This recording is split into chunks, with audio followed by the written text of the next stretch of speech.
Okay, good evening everyone. Shalom Aleichem, Bruchim Abayim.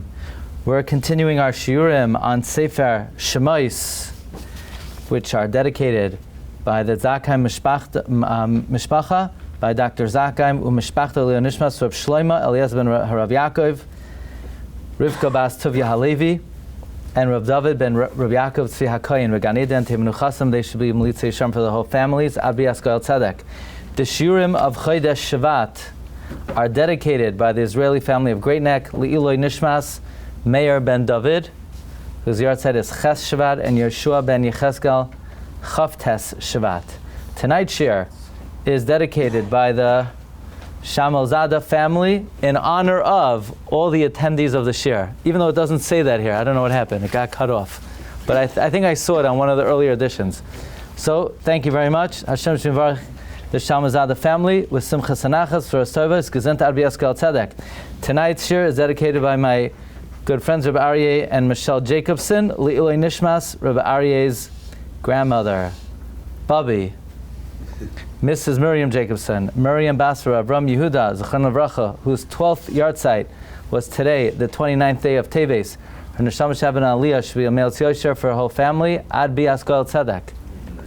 Tonight's Shiur is dedicated by R Kenny Pinczower, Lei'lui Nishmas, his mother, Dina bas Dovid Chai haKohen, whose first Yahrzeit is next week, Zayin Shvat. Tonight's Shiur is dedicated by the Ruzhin and Ryabinsky family in appreciation of the Shiurim. Okay, thank you very much. Tonight's Shiur is one of my all-time favorites, even though I didn't even give it yet. I wasn't sure what I was going to speak about, and I was learning Parshas By, which was a good parsha to learn this week. You know, the Hashgacha Pratis, I was learning the right parsha this week, and I've learned Makas Choshech before. After I read it with Rashi, it's Ki'ilu, I never saw it before. I never saw Makas Choshech before. Now the foundation, no pun intended, the foundation of today's Shiur you should be familiar with because it's a principle we spoke about many, many years. But we're going to use it now to uncover layers and layers of meaning on Makas Choshech. Okay, here we go. The pasuk right before the stop, before the end of Aliyah, it says, "Lo ra'u ish achiv." No man saw his brother. V'lo kamu ish mitachtav shloishes yamim. No person got up from his place for 3 days. Why? It was darkness. It was choshech. But what about for Klal Yisrael? I would have expected it to say for Klal Yisrael, it was not choshech. It wasn't black. It wasn't dark. They were able to move. They were able to be mobile. They were able to see. But that's not what it says. It doesn't say there wasn't choshech. It says, Ulcho b'nei Yisrael haya or b'mayshvaisam. There was light. What does that mean? There was light. Where did the light come from? It was light. What, all day long it was light? What about in the nighttime? Why would it even say it was light? It was Ar. It should say it wasn't choshech. Then another interesting thing hit me. The pasuk before that says, "Vayet Moshe es yadai." Moshe stretched out his hand. Al hashamayim. Vayihi choshech afela b'chol eretz Mitzrayim. There was darkness, pitch black. Shloishes yamim, 3 days. So that means this makkah was different than other makkahs. Other makkahs, let's talk about wild animals. So when the polar bears came, they came for a week. They moved in for a week. There's no difference between day 1 to 3 and day 4 to 6. It was one makkah. We never find by any of the makkahs, we don't find that the first 3 days it was colored water, and the day 4 through 6 it was thick blood. We don't find day 1 through 3 is type O, and day 4 through 6 it was A positive. Or what are the types? Yeah, we don't find that day 1 through 3 were frogs, day 4 through 6 were toads. We don't. What's going on with Makas Choshech that there are 2 types of darkness, day 1 through 3 and 4 through 6? Did you ever think of that question? Were you ever bothered by that? Did you ever lose sleep over that question? What is going on with Choshech that you had 3 days and 3 days? How do you know that it was 3 and 3 and not the same? So David said, where do you get that from? Okay, so look at Rashi. Rashi says, "Vayihi choshech afela shloishes yamim." Choshech shel oifel, a black of darkness, shaloi ro ish achiv, that no man saw his brother oisan gimel yamim for 3 days, ve'oid shloishes yamim acherim, and another 3 days choshech muchbal hazeh, a double darkness. Shaloi kamu ish mitachtav, nobody could move. Yoishev, if you were sitting, ein yachal amad, you couldn't get up. Oimed, you're standing, ein yachal eshev. So let's say you're at a shiur, you're stuck. But luckily the Maggid shiur also wasn't able to. But that Rashi is uncovering that the Makkah consisted of 2 parts. Day 1 through day 3 was regular darkness, you couldn't see. Day 4 through day 6, you couldn't move. What's the explanation for this? Why did this Makkah come in 2 stages? Okay, that's the second question. Again, question number 1 is, what's the meaning there was light for Bnei Yisrael? What does that mean there was light for Bnei Yisrael? Why did the Makkah come in 2 stages? By the way, that's an awesome question, no? David, do you think it's an awesome question? Even David thinks it's an awesome question. You're learning the Makkah for how many years? Do you ever stop and think it's the only Makkah that has 2 parts to it? Then Rashi continues, why did Hashem bring darkness? There were Jews in that generation who were wicked, and they didn't want to leave. And they died in the 3 days of darkness, so that the Egyptians should not see their downfall. And they would say, they're being smitten like us. Really? That's the only way God can knock off the wicked? By turning off the lights, and then these Jews died. How did they die? How did they die? Doesn't even say. So exactly what happened to these Jews? They just died? Was there a mashchus? Was there a makas rishayim? I mean, Rashi says God turned out the light so that the Mitzrayim should not see the Jews die. But how did the Jews die? The darkness killed them? They died. You know, what is it called? The guy who comes in? Well, somebody dies at home. It's very complicated to die at home. It's easier to die in the hospital, right? In the hospital, if you die, they let you be buried right away. If you die at home, you're in big trouble because they suspect foul play, right? So they come in, and who's the guy who comes in? The medical examiner. So the medical examiner looks at the guy, oh, he died of darkness. I mean, what killed the guy? What's Rashi talking about? There was darkness for 3 days so that the Egyptians shouldn't see the Jews die. But what killed the Jews? And this is the only way Hashem could knock off the Rishayim with the Mitzrayim not knowing. Let's say, how about Makas Dam? Let the Jews who are Rishayim drink blood, and the Egyptians won't know about it. Or let the wild animals come and kill let a boa constrictor come, swallow the Rishayim, and there's no trace.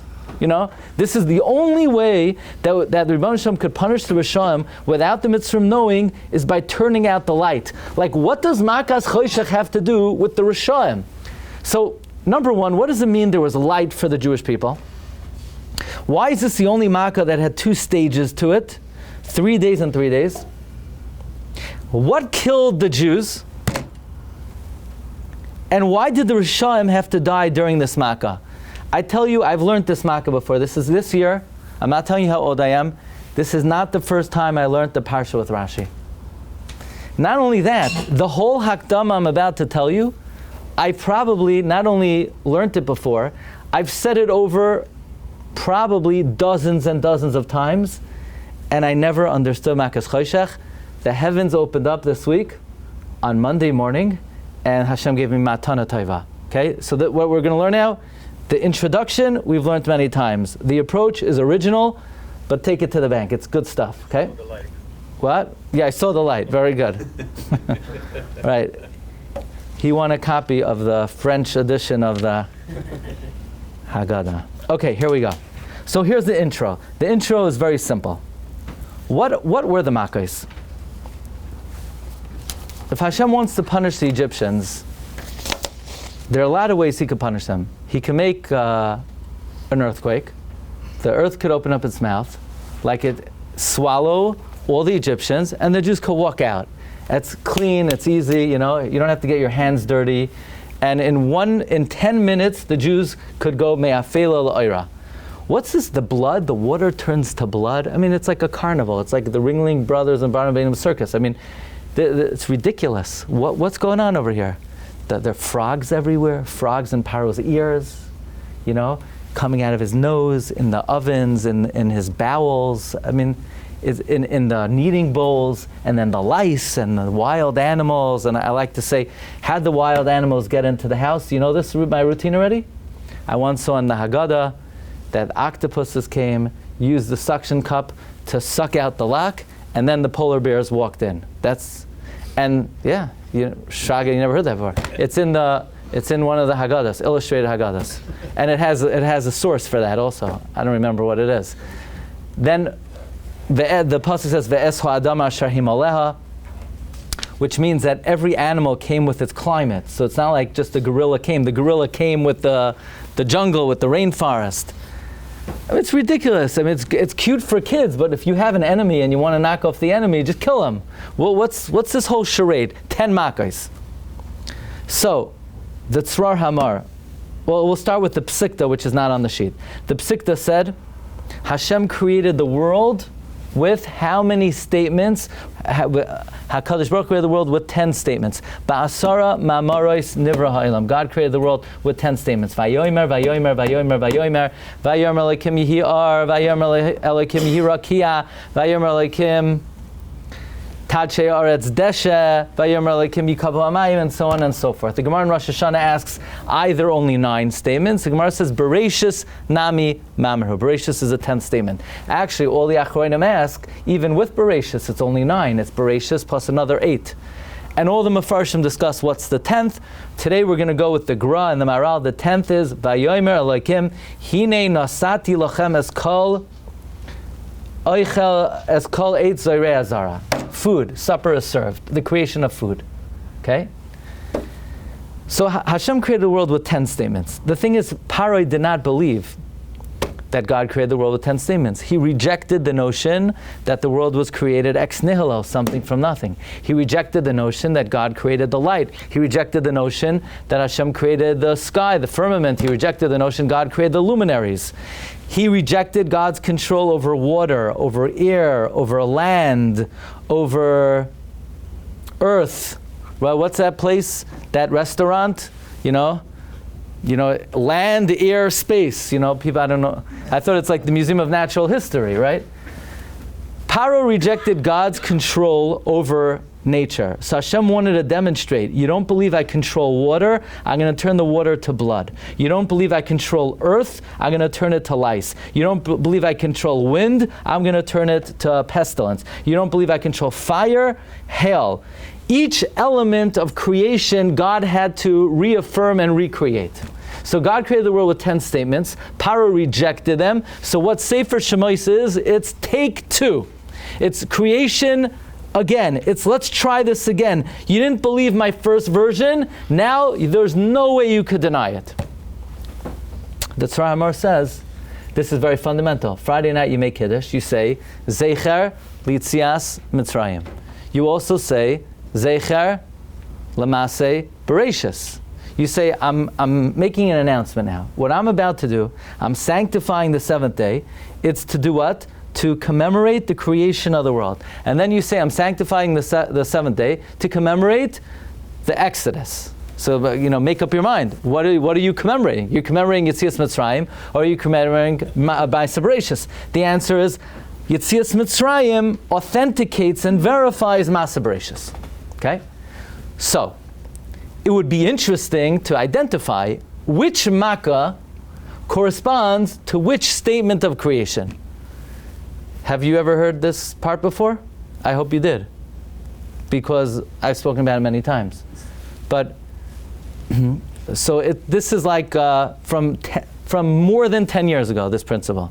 Okay, but we're reviewing it now so that we have it clear. And for those who never heard it, you have to know this principle clear. The 10 makos authenticate the 10 statements with which the world was created. So, how?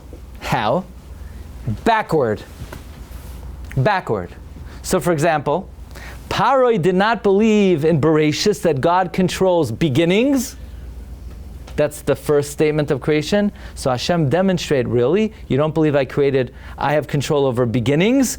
Makas b'choros, I'll knock off the firstborn. The first statement of creation is authenticated with the last makkah. Got that? What's the last statement of creation? Food. Hashem created food. Now, let's explain what food is. Many people I learned a new expression, it's called foodies. Are you a foodie? So let me explain to you what food is. You take a food, you put it in your mouth, you chew it. At this point of time, no matter how much you spent on it, if you would look at it, you would not pay anything for it. Okay.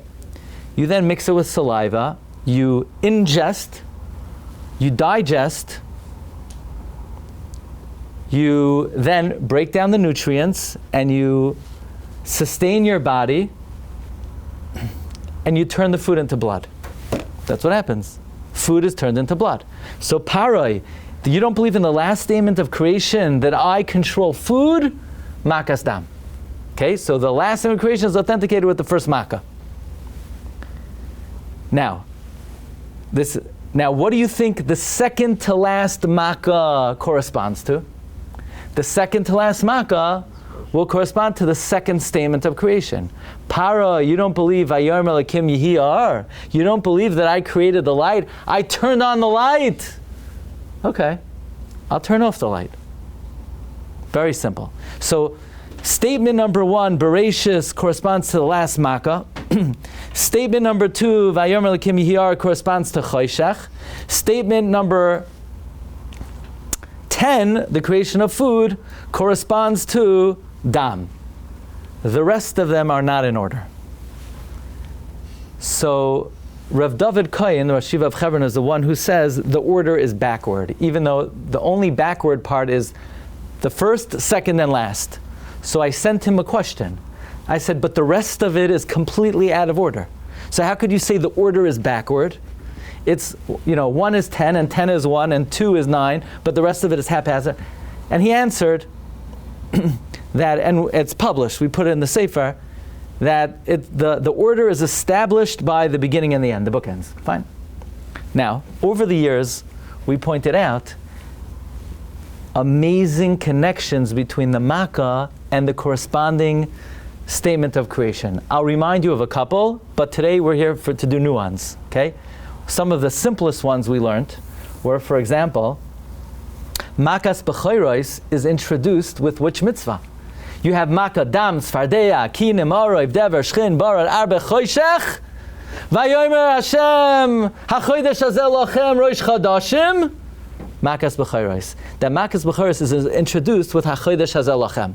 Why is this mitzvah placed before Makas B'choros? So we said over the years something amazing. We said, Rashi, what's the first Rashi in Chumash? Rashi says the Torah should begin haKodesh Hazeh Lachem. Remember, what's the first Rashi? Why doesn't the Chumash begin haKodesh Hazeh Lachem? That's the kasha of Rashi. So Hashem knows Rashi. Hashem says, Rashi, that's such a good point. If I ever recreated the world, I would start with haKodesh Hazeh Lachem. So Makas B'choros, which is Keneged Bereshis, Taka begins haKodesh Hazeh Lachem. It's astounding. Now, what does the word Bereshis mean? All the Mefarshim say Bereshis is the creation of time. This is, I know some of you out there, you know this. I'm just introducing. Bereshis is the creation of time. Therefore, time is recreated haKodesh Hazeh Lachem. I'm going to tell you 2 quick more, and now we're going to learn all new. Arbe corresponds to what? Vayomer Elokim Tadshe Oretz Deshe, Esav Mazriah Zera, Eitz Peri Oise Pri. This is out of this world.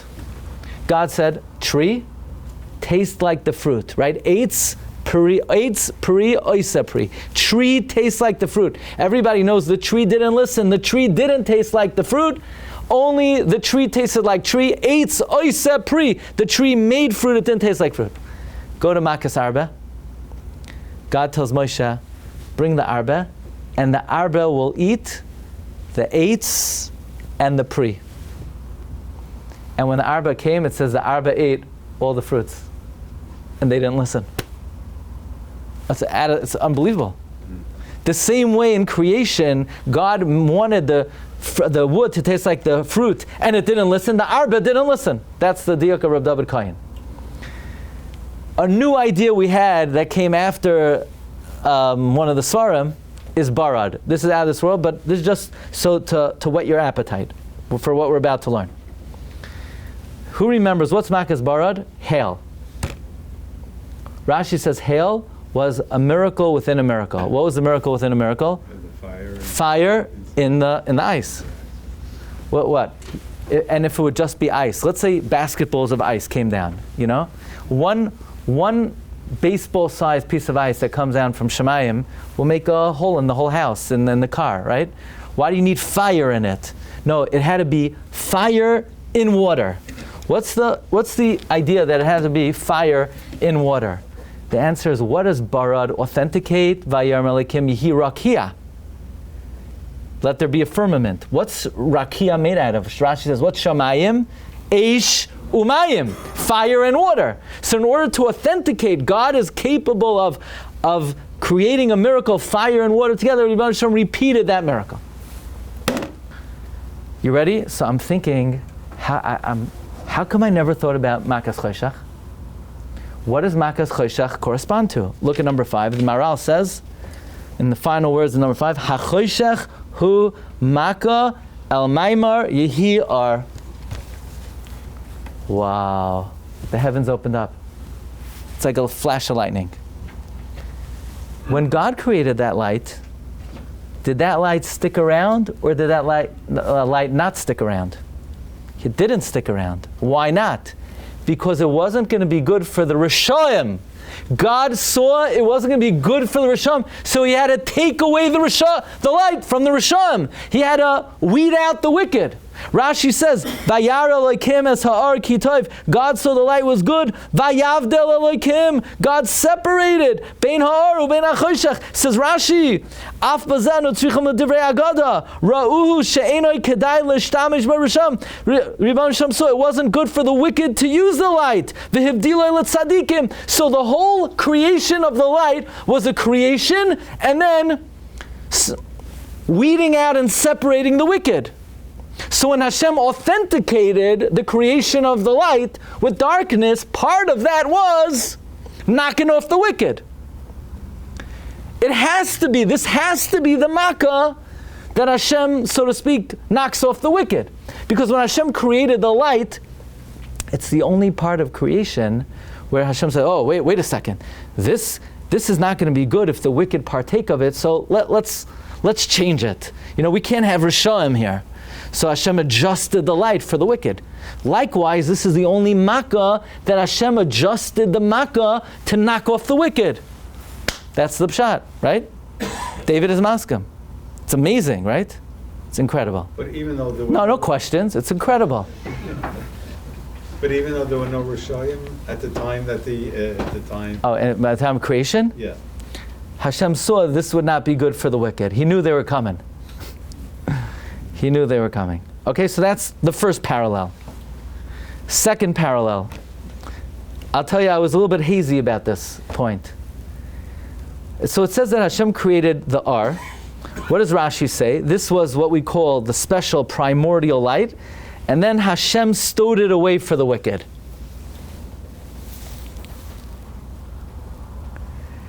And we always said, does anybody know, how long did this primordial light last for? How long did it last for? So we always said over the years, what? 36 hours. Friday, Friday day, Friday night, Shabbos. 36 hours. Even though we said that all the years. The Bnei Yissaschar mentions it, the Rekeach mentions it. Even though, come to think of it, that makes no sense. The light started to shine when Adam Rishon was born.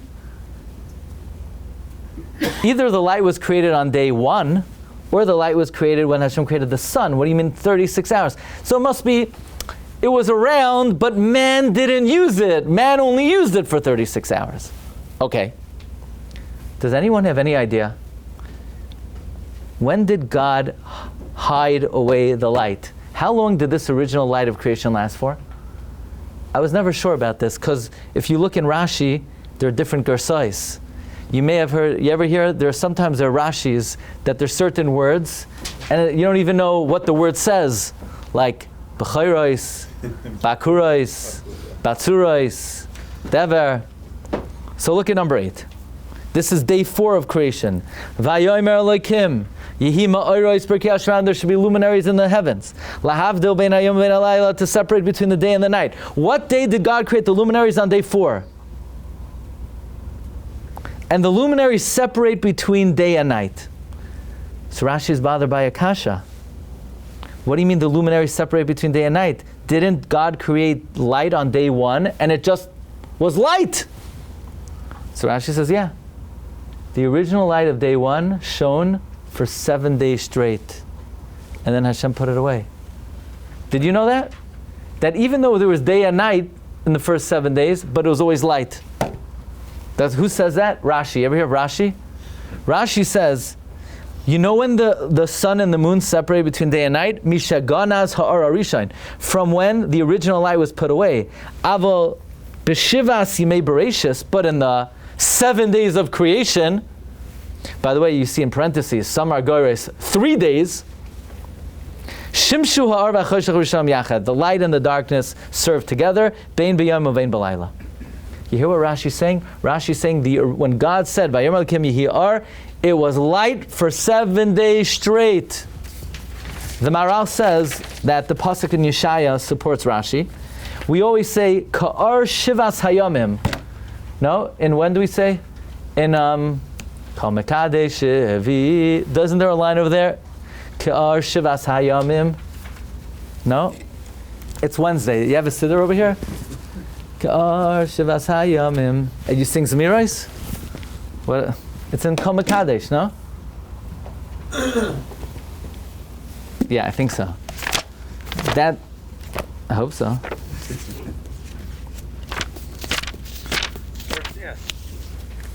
Yeah, somebody want to support that?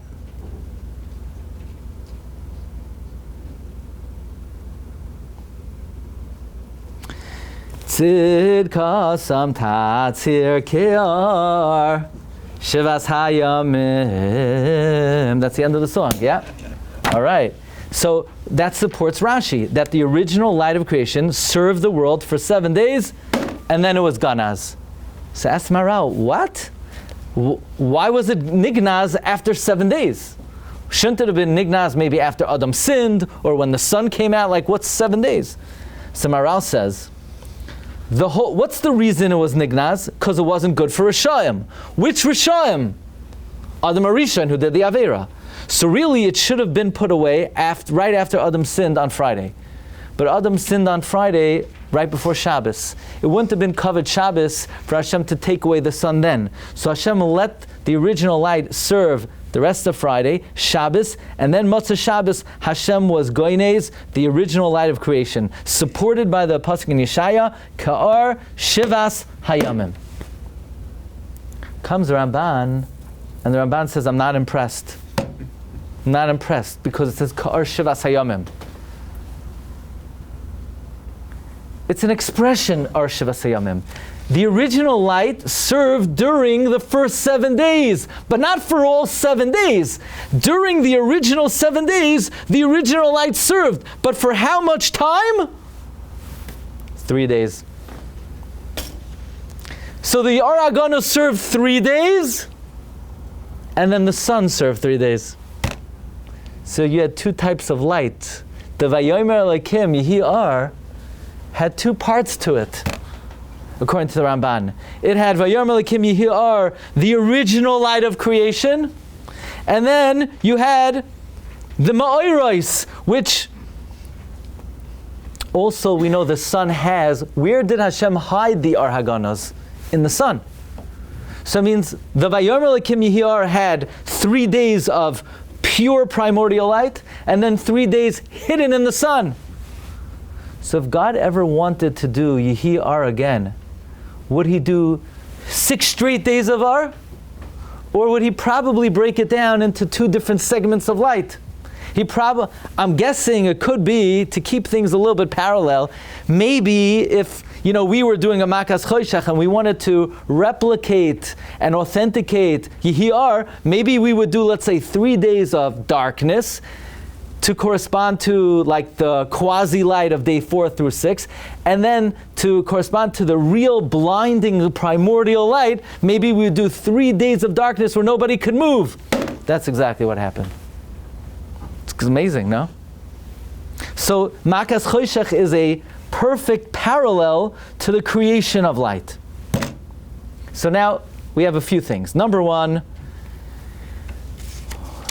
why is Hashem dealing with the Rishaim and Makas Choshech? To parallel what Hashem did to the Aragonos because of the Rishaim.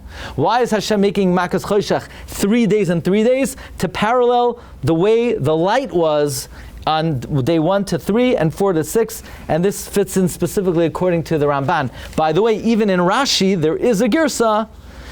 Hashem was going as Arishain after 3 days. Okay, so there is such a girsa in Rashi, but for sure, according to the Ramban, it comes out beautiful. No, Eitan? Right? It's unbelievable. But we're not finished yet. Because you could ask, wait a second. What's Hashem trying to authenticate? The creation of the light. So Pari didn't believe God created the light. So you're going to authenticate it by making it dark? Does that make sense? I mean, it's cute. But, you don't believe I control the light? Okay, I'll turn off the lights. That just shows I control this subject. But wouldn't it be more logical? Is that really perfectly parallel? That Hashem is trying to authenticate Yehiar, how? By making pitch blackness? And then I found the Malbim that's out of this world. The Chazal tell us that, how did Hashem make darkness? That Hashem brought down the Choshech Shalmala. What does that mean, the Choshech Shalmala? Like the pasuk says, Yashes Choshech Sisroi. He removes the darkness of his concealment. Really? The darkness of his concealment? God is in darkness, or God is blinding light? Says the Malbim, if you were a bat,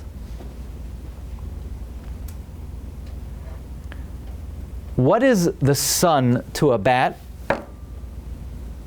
It's darkness. The bat can't function in the sunlight. The bat could only function in darkness. The sun is darkness to a bat. Why is that? It doesn't have the faculties to assimilate the light. The light is so blinding that it literally shuts down all the systems of the bat. So the light is darkness for the bat. Let's explain as follows. If you came into the shiur from outside, and you came, and all the lights in the building were turned off, and you walked into this room, what would you do? You'd squint for the first couple seconds, and then the pupils they would dilate, and they would allow you to assimilate the light until slowly you could open up your eyes. And what about if you go to the doctor and they really dilate your pupils? Then you can't tolerate it, so you have to close your eyes. So what do we see from there? Sometimes the brighter the light, the greater the darkness, because you can't tolerate it. If you can't tolerate the light, you are in complete darkness. If you're driving and the guy in the car opposite you has his brights on, it's dangerous. You're going to go into complete darkness because you have to close your eyes. Says the Malbim, you think there was a plague of darkness? You don't even understand what the Makkah was. You know what Makkah's Choshech was? Remember on day 1 when God said, Vayomer Elokim Yehiar? And then he had to hide it away? Well, guess what he did on Makkah's Choshech? He brought down the R Haganos to the whole world. And the Mitzrayim, they were blinded by it, And for the first 3 days, God kept the sheath on it a little bit so they could still, function. But on day 4 through 6, it was unadulterated aragonos. They were in absolute darkness. They were blinded by the light. It wasn't makas choshech, it was makas or. And he doesn't say it to answer any of our questions. The Malbim just says it from Chazal, that based on the pasuk Yashes choshech sisroi, the Malbim says makas choshech was like what the sun is to a bat. You see, if you don't have any connection to aragonos, you can't tolerate it. So you have to close your eyes. You know what Chazal say? That Hashem stowed away the aragonos for tzaddikim l'asad lavai, and he put it with a sheath on the sun, because human beings can't tolerate it. And on that day in Egypt, God uncovered the sheath. God removed the sheath. It was such blinding light. But Klal Yisrael were raised up to the Madrega that they were able to tolerate it. And therefore the pasuk says, U'lechol b'nei Yisrael haya or b'mayshvaisam. It's not that it was an absence of choshech. It was light. That's what caused the darkness. It's not that, we think all of a sudden the clouds came. Like if you were making a camp, a skit of this, you'd get the smoke machines, going, and it would get thick fog. We think of it, thick fog was coming, and it became so thick you couldn't move. You were frozen in place. That's not exactly what happened. Actually, that's not what happened. The light was so blinding. Blinding light is darkness for those who can't assimilate it. That's how the Malbim understands it. Rabbi Yitzchak of Berditchev has almost an identical approach with a little bit of a twist to it. You're all familiar that many times in the Gemara, an Amoira would give someone a bad look, and what happened to them? They would become gal shalat samais, pile of bones. You know that phenomenon? The Gemara says somebody rubbed Reb Sheshis wrong, he looked at them, and they turned into a pile of bones. Many, many such stories in the Gemara. Like, what exactly is that process? What is the process where the Amoira looks at you, not you, someone, and then they disintegrate, right? Like they cease to exist. Okay, so we once learned from the Chassam Sofer, they extract the kernel of Kedusha, which keeps the person alive, and now, they're soulless, they're without any sparks. Rav Levi Yitzchak of Berditchev says a little bit differently. He says, God's light and brilliance and clarity of truth is infinite. And lo yirani adam b'chai, no living person could see it. You can't behold it. Its brilliance is blinding, right? Lo yirani adam b'chai. So what does Hashem have to do? It's called tzimtzum. He has to condense it. I'll give you one of my bad mishalim, okay? But based on the Shiurim, based on the technical part. So let's say somebody, if I wouldn't have this camera, somebody would use a dumb phone, okay? An Apple dumb phone, and would video this year. It would come out, because it's such a good camera, right? This camera is 800 megapixels. An Apple phone is how many? Much higher. So instead of this year being 2.5 gigabytes, it could be 50 gigabytes. And then I try to put it up. The software can't handle it. It's too much information, right? So what do you need to do? You need to condense it. Condensing it means you make it smaller. How do you make it smaller? You basically lower the quality. You very often have to do that. Certain times you have to send things through certain medium, but the information is too much, so you have to condense it. So God's reality, His light, is so bright, nobody could tolerate it. So Hashem has to be mitzamtzem His light. So He's mitzamtzem it 90% for the chayos, and 91% for the oifanim, and 92% for the malachim. And for us, basar v'dam, Hashem has to condense His reality of light 99%. Otherwise we couldn't tolerate it. That's why angels can never move. They can never rise up. Because if they peak up like one level of light more than they can handle, they're done. They die. They die. They would cease to exist. Says Rabbi Yitzchak Barditchev, that's the secret of that the Malachim have 6 wings. With 2 they cover their face, not to peak more than their light allowance. With 2 they cover their feet, not to look down at people who could only tolerate more condensed information. If a tzaddik has an issue with a guy, what the tzaddik will do is he'll reveal a great level of light and truth to that Rasha, and the Rasha will disintegrate by being exposed to a higher dimension of clarity than he's able to assimilate. So, Malachim can never move because they're like capped, right? Like a Malach could tolerate light 90% condensed. And Oivdei Kochav Ma'azalais are also can't move because they're also stuck. So how does a Jew rise up? Because Torah and mitzvahs are levushim. They're a cloak.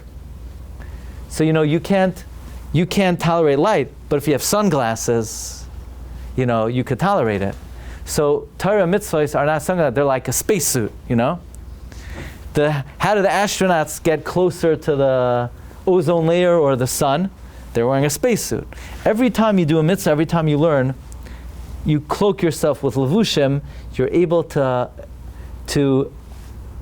appreciate less condensed truth and light. That's a mitzvah. Mitzvahs are levushim. Says Rabbi Yitzchak Barditchev, Makas Choshech was Makas Or. It was the unadulterated Ar Haganos and the truth of HaKadosh Baruch Hu that Klal Yisrael were able to tolerate, and the Mitzvah were not able to tolerate. So he asked, what killed the Rishayim during these days of Choshech? What killed these wicked during these days of darkness? The light, the Makkah killed the Rishayim. The light killed them. There was no Makkah of darkness. It was a Makkah of light. To the Mitzrayim it was darkness. To the Jews it was light. But some Jews couldn't tolerate it. I guess you could ask, well, the Mitzrayim didn't die. Maybe God kept them around to, Laman Tisaper Ba'oznei Bincha. In fact, the Ma'or V'Shemesh says, if you take the Rashi Teves of Ulechal, Vav, B'nei, Beis, Yisrael, Yud, Haya, Hey, Ar, Aleph, B'mayshvaisam, it's Shem Havaya.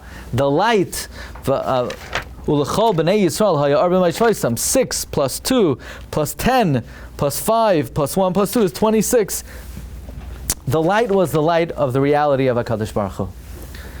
So now coming back to our question, we asked, look, Hashem is authenticating by Yomer Elokim Yehi Ar. Is that a perfect parallel that He authenticates it by creating darkness? Yeah, it's actually a perfect parallel.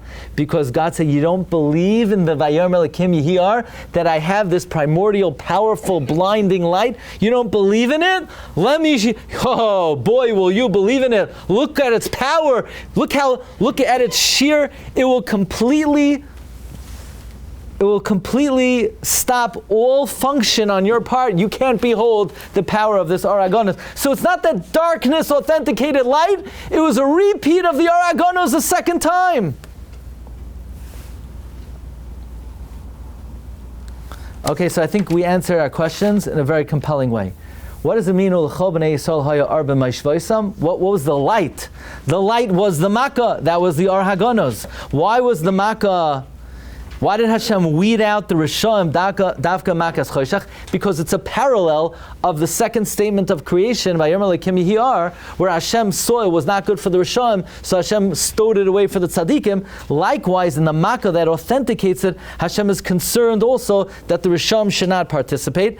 And I believe that's the reason why this is the only Makkah that was 3 days and 3 days, just like the original light of creation. It was 3 days of Ar Haganos, then God put it away, and then it's Vayihi Ma'oros Berkiyah HaShamayim. What killed the Rishayim? The light itself. Now, here's something very interesting, because another principle we spoke about over the years is that Kimei Tzeischa Me'eretz Mitzrayim Arenu Neflais. that just like Hashem made Makos and Mitzrayim, they will repeat themselves before the Gula Hasidah. Not only will they repeat themselves, but the miracles of Yetzias Mitzrayim were a dress rehearsal of sorts, were like the pre-enactment of the miracles of La'asad Lavai. So that means Makas Choshech will have to repeat itself.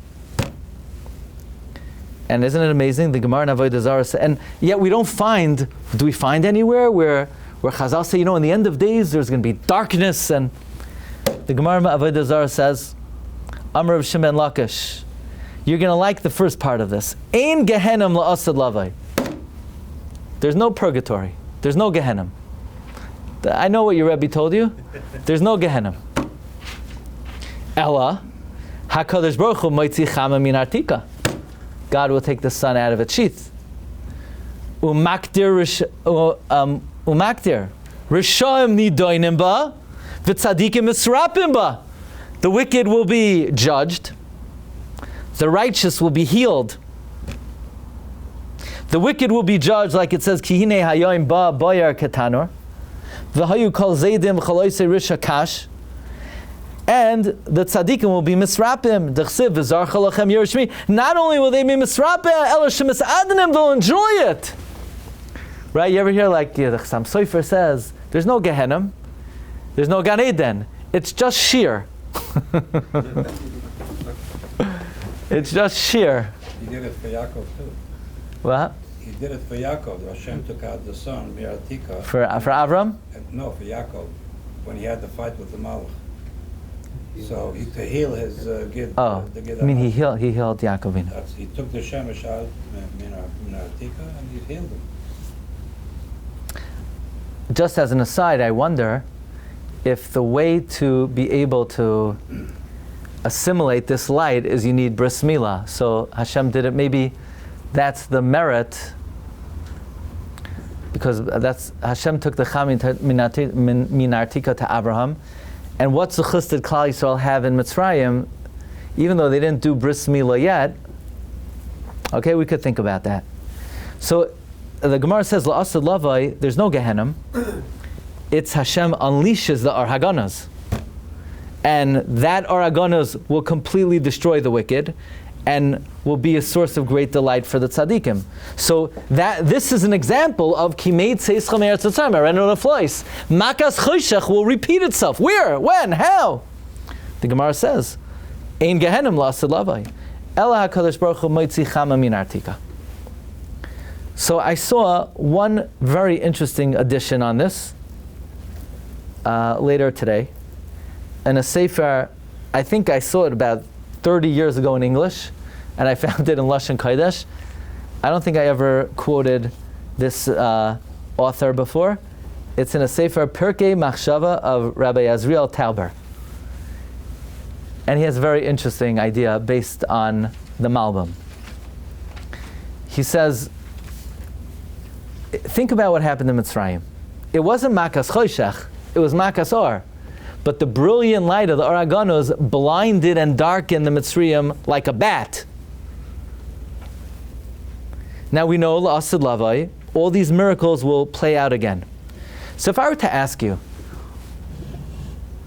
was it that, since Hashem brought darkness to the Egyptians, so Hashem wanted to keep it like an even playing field, so He brought light to the Jews, so that they had darkness and we had light? No, that's not what happened. It's God first brought light to us, and that caused the darkness. Now, I think we would all agree that in our times, the world is in great darkness and great tumah. The values of basic morality are so confused and so backward. It's a time of great darkness, maybe the greatest darkness in the history of the world. And many would say, but on the other hand, the Torah that's available today and the lights that's available today is greater than any time in history. Yeah, maybe we don't have the level of Gedolei Yisrael we once had, but I'm telling you that the information we're learning tonight, I don't know that it was available even 10 years ago. I'm telling you. This stuff, it's out of this world. The types of, the depth of Torah that's available today, it wasn't available before to anybody.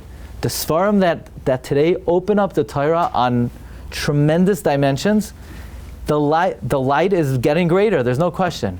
Here, I'll give you a very simple example. You know, I like to say this. When I was a kid, in the 6th grade, we had a test on Gemara. So how are you supposed to, if you didn't pay attention in class, or even if you did, what are you supposed to do? You could get Torah tapes. If you're lucky, if they had them in English, some of them were in Yiddish. Or you could get a Sinsino. The thing is, you know, the English that it was translated in was harder than the Aramaic. Okay, so, but then, maybe when I was in 8th grade, they came out with Art Scroll. But only for Hamafgid, first for Makkos and then Hamafgid. And then, not every Masechta we learned had Art Scrolls. And then every single Masechta has Art Scrolls. But Tosfos, you could get something called Mei Menuchos. Do you remember Mei Menuchos? It was an English literal translation of Tosfos. Now you want to know Tosfos? You get Art Scroll Tosfos. You get Masifta Tosfos. Any Rashi or Tosfos in Shas you could get a million ways to explain it. So the light is greater. Now, would you say, well, of course the light is greater. Because since the darkness is so dark, so Hashem has to keep an even playing field. So there also has to be a commensurate light. That's what I thought until today. Or is the pshat, it's not that because there's such great darkness, therefore Hashem has to make it an even playing field and give us a commensurate amount of light. You know why things could be so dark? It's caused by the light. It's symptomatic of the light. The reason why there's so much darkness in the world today is because whether you realize this or not, the light that is available is unparalleled and unheralded in the history of the Jewish people. And some people can't handle that. They can't tolerate that. They don't know what to do with it. They're a bat. And when you're a bat, you go into greater darkness.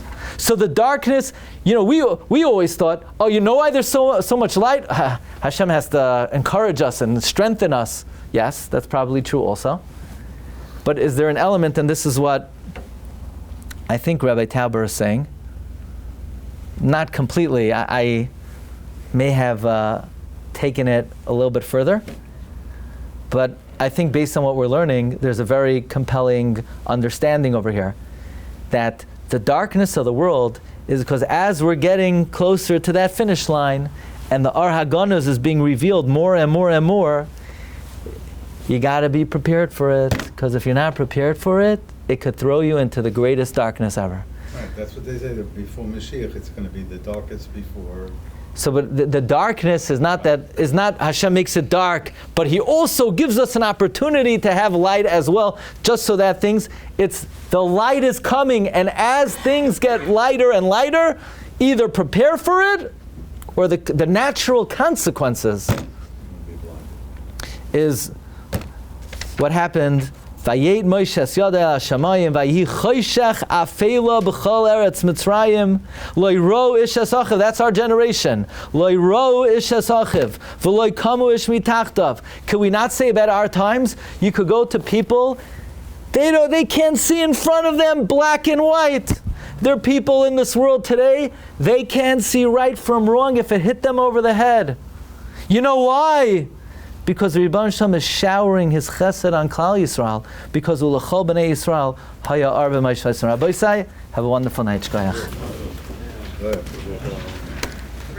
Okay, this is one of my favorites. Yeah.